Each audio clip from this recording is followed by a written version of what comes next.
A magnitude 3.9 earthquake occurred. Myanmar. 46 kilometers SSW of Mogok. Myanmar or 66 kilometers NNW of Pyanulawin.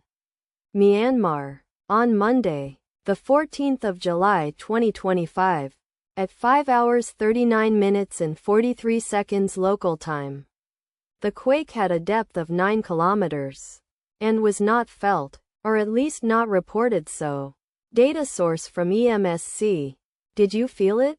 Let us pray. May the earthquake that occurred not affect our brothers and sisters there.